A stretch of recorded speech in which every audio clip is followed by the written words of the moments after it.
don't know his full history, he's not just a great tailwheel pilot and a great warbird pilot. This guy races at Reno. He's world renowned in aviation. So if you're going to go and have a check ride with somebody, it couldn't be more intense than this guy. So Says the rock star. anyway, it's such a great experience just to meet him and to get to fly with him, because a handshake in Vegas was first time I guess we got to say hey to each other. It was a continuation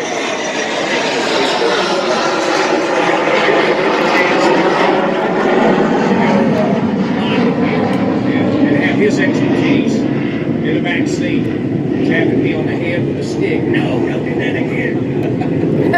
It's quite an honor and a privilege. I was thrilled when we got all finished and got to stand around and take a picture of me and Doug Rosenthal, ladies and aviation. So I'm grateful to start.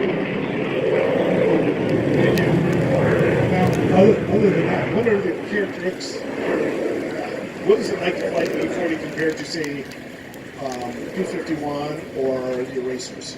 Okay, yeah, it's a little bit different. The P-40 is a little earlier aircraft, so it's a little archaic on the systems. So it's pretty busy in the cockpit. The pattern happens very quickly because not only is it a fast airplane, but it also doesn't glide all that well, so we need to keep a tight pattern. On top of that, we have a 20-second gear cycle, which really complicates things in the pattern. So you really got to be on. It's a cadence all the way around the pattern to make the thing do what you should be doing, or it turns into a complete yard sale. I'm sure you can talk about your first pattern airplane. I can vouch for that. The airplane is an absolute delight to fly. I fly most of the fighters on the airshow circuit and the air shows, and most of them. And if I have them all lined up on the ramp and have a choice as to which one to go to, it's always going to be the P-40. And that's specific to the mission that we did today. I'm talking about sheer joy of flying the airplane, of course. We operate below 10,000 feet, generally below 250 knots. And in that realm, the P-40 is pretty much the best performer of them all. Once you exceed those two numbers, of course, the P-51 is going to walk away from the airplane. But most of the time, we can't be at 36,000 feet and blasting through the sky at 400 miles an hour. So, as far as sheer enjoyment of flying and for the low-level aerobatic stuff that we do today, there is no beating the P-40. As a matter of fact, below 10,250, the P-40 will out-accelerate, out-climb, out-turn, and out-roll, and even out-dive the P-51.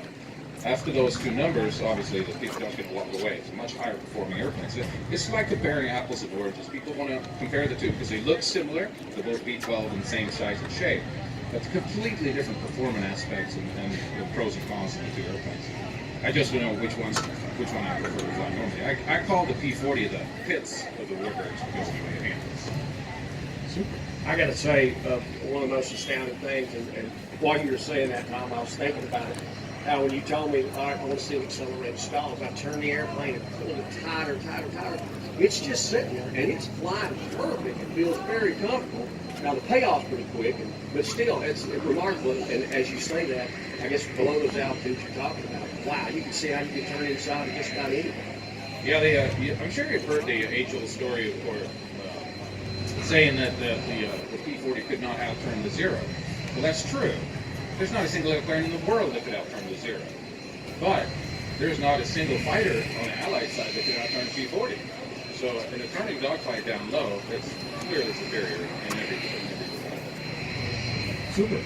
And Aaron, I think I remember hearing that you were actually a commercial pilot before you went into civil. I'm a ramp rat. I grew up at the Air Force. Okay. My dad was a professional pilot. When I was born, he was an Air Force flight instructor in Bainbridge, Georgia, training Air Force cadets for Vietnam. So, you know, I had his passion for aviation. At 4 or 5 years old, he stuck me in the right seat of DC-3 and started me out, you know, flying airplanes. And I fell in love with it. Every time he said airport, I got a hold of his rigid leg and I wouldn't let go. And I was going with him. And from there, he soloed me on my 16th birthday, which inspired me to solo my two boys on their 16th birthday. So that's kind of a family tradition. And from there, by the time I was 18, I was multi-engine commercial rated. I'm a helicopter pilot and an A&P, flight instructor. And, that's music came out of nowhere. I had no idea I was going to be singing for a living. My dad flipped his lid when he found out I was quitting aviation to go pick a guitar and think I was going to make a living at that. But, hey, God had a different plan. It worked out. But the passion of aviation never left me. And I'm very thankful for the success I've had in the music business. But my heart still belongs to airplanes. And I guess it always will. And I guess that's why I take this week off and Oshkosh week off to come out, hang out with my buddies that I've met and admired and love to watch fly all these years and spend my vacation digging airplanes. So at this point in time, should we open it up for questions? We have one question over here. I've got to be careful because you're right in front of the speaker. I can move if you need me to. Rather than that comparison on P-40 versus P-51, how about somebody who's maybe done some flying in T-6s and SNJs transitioning to P-40? Absolutely. The T6 is by far the most unforgiving of all the warbirds. That's the one, that's the big obstacle everybody has to get through. In World War II, it was called the washing machine, because more people washed out in a T6 than anything else. It's not that the T6 is inherently difficult, it's that it's extremely unforgiving. So if you do something wrong in the T6, it's going to slap you right across the face right away. It's just going to let you know. The fighters, all of them, are much more forgiving and benign than the T6 is. This is why in World War II there were very few two-seat fighters. They really weren't needed because the T6 gave you all that experience you needed to fly the fighters. That said, the Curtiss did come up with a two-seat conversion that's a factory service bulletin. You can put on any Mike or November model, and they built about 100 of them, and they used them here and there for where they were having trouble transitioning some students to faster airplanes and for some other miscellaneous use.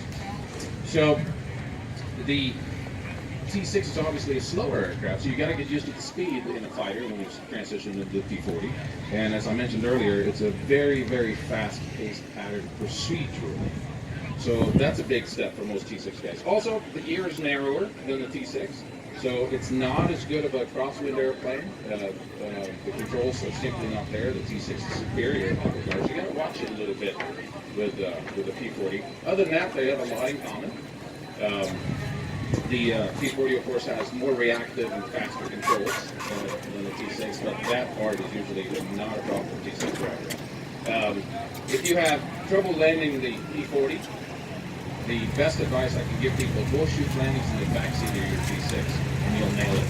The landing gear is more forgiving on the P-40 on a hard shutdown than it is the T6. The T6 can get airborne and all over the place. And porpoise, whereas the P-40 really doesn't do that. However, you have to stay straight on the P-40 because it's a little bit squirrely. Do we have any other? Oh, let me come on over here for another question. Takeoff, P-factor. My favorite subject. Yes, it is. Yeah, left turning tendencies also adds on to the T6 transition. The T6 is not obviously as powerful as the P-40 is. The P-40 has got quite a bit of power. It's high CG and a massive propeller, right?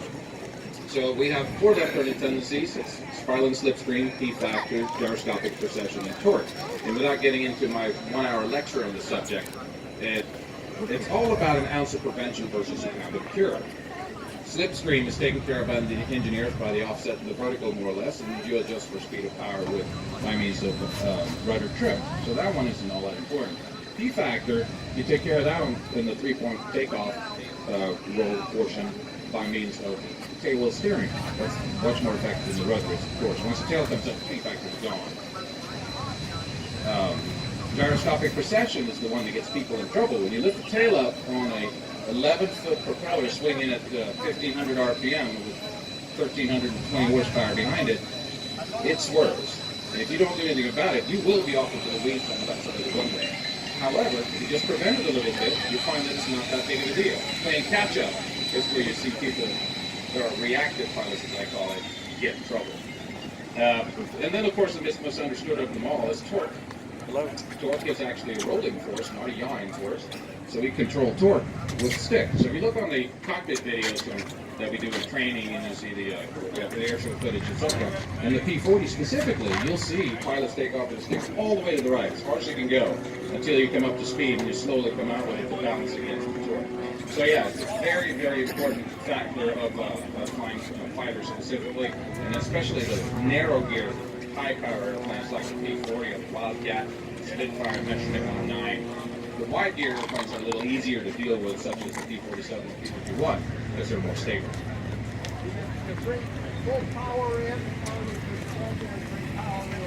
As far as the power application goes, for most of the fighters, you will be able to nose the airplane over by means of power sitting on the ground. Depends on how it's loaded.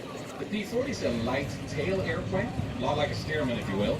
So if you go anywhere beyond 30 inches on sitting still with the brakes on, you'll feel the tail strut extend, and it's wanting to roll over. So you're sitting there with the stick all the way back really hard.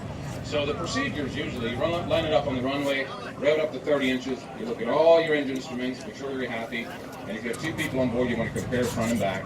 Then you release the brakes smoothly now. If you just release the brakes, you'll jerk, right? So you got to release the brakes smoothly. Once you're completely off the brakes, then you bring in the big power, which the take-off setting in the P-40, for example, is 50 inches.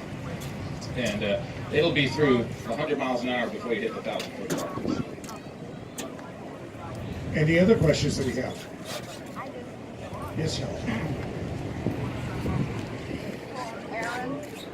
When's the place in Tennessee going to be open? And you going to move all the warbirds out of South Carolina?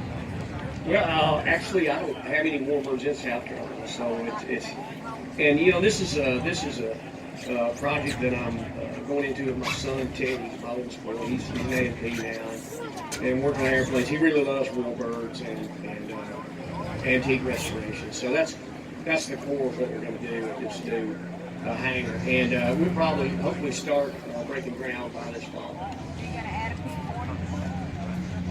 That's already going to add a P-40. Tom's always got a place to hangar his when he comes to Tennessee. And, you know, I would love to, but I'm going to have to hit the lottery a couple of times. Yeah, idling time on the ground before you overheat compared to 51. Yeah, very good question. The cooling system on the P-40 is not big enough, so it will not maintain temperature on the ground indefinitely. You have a limited amount of time before you got to go, and that depends on ambient temperature, of course, the power settings you're running, and whether or not you're turned into the wind. So, on average, most days, you have about 10 minutes or so on a cold start in the morning on the P-40, which is manageable provided you don't have traffic delays. If you do a hot start, if you shut the engine down, reload and go again, it's usually less than 5, and that's where you got to pay attention and plan a little bit.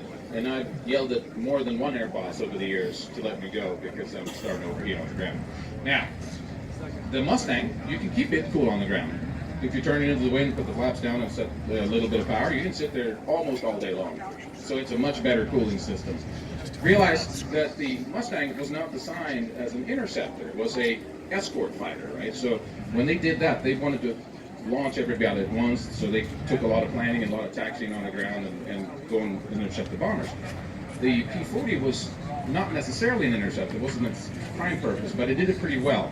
You can crank it and you can give it power almost right away and get going if you needed to, and they certainly did at times. The airplanes that's the best at that is the Spitfire. That airplane you crank and go. You don't have to do any warm up at all. You just pull forward the pulse to it. On the flip side of that coin, you're not going to taxi down to the end of the runway on a hot day in the Spitfire if you get shut down. You have to tow it down there. So it depends on the mission. Any other questions?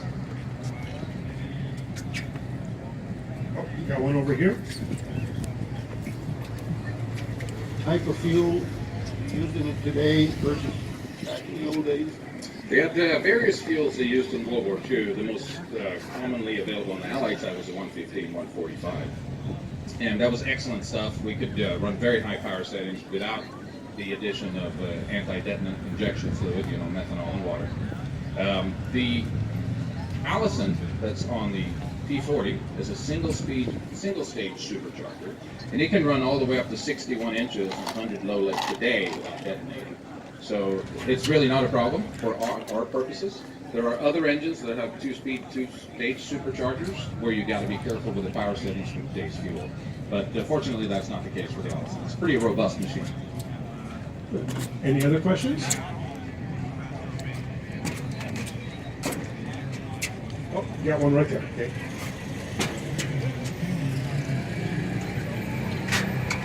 I'm sure you've talked to a lot of P-40 cars that have been around, not really around anymore. It is, the days are limited.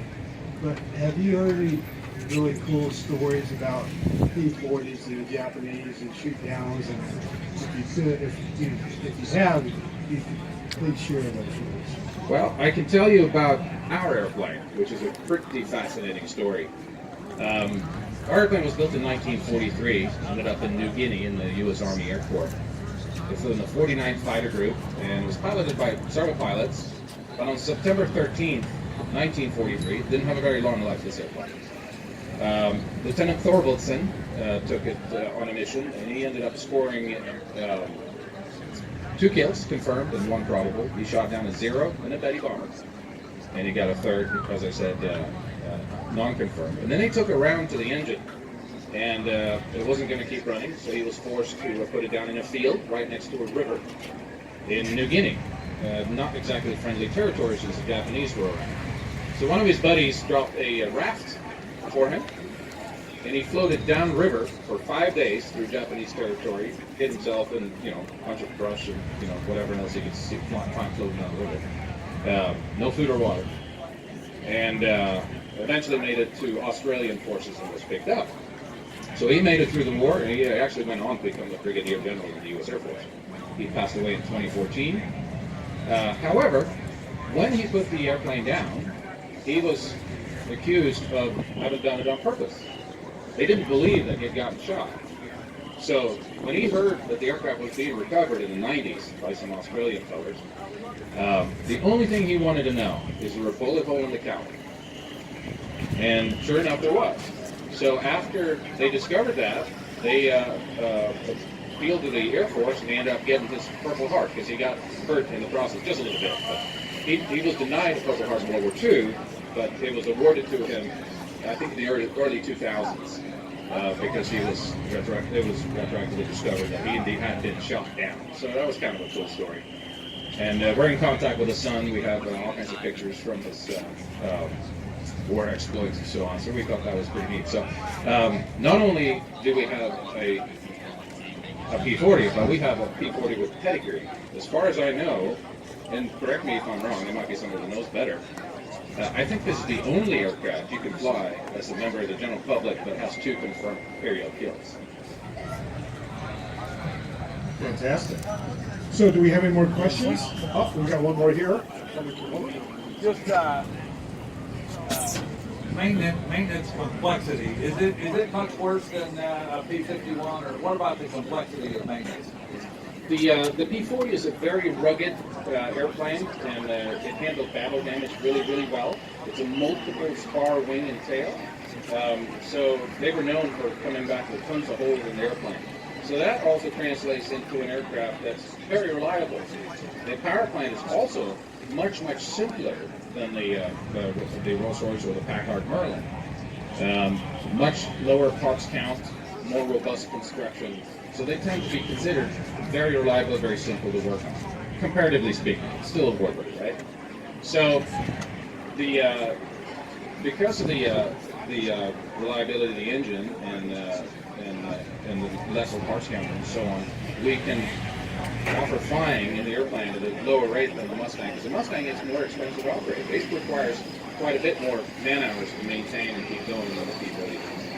There are some archaic systems in the P-40 that are a little bit strange, but none of them really require tons of man-hours. So it's a pretty good airplane. It's pretty solid. It's not quite as simple as a T6 perhaps, but it's certainly not a P-40. Now, do we have any more? Oh, we got another question up here.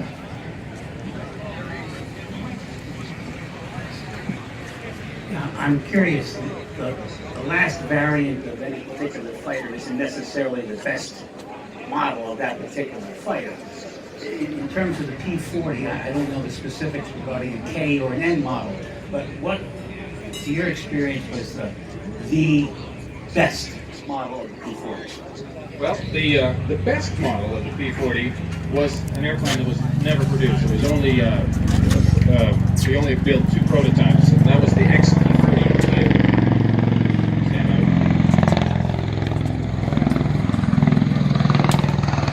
I think they said that they're keeping the air in the submission.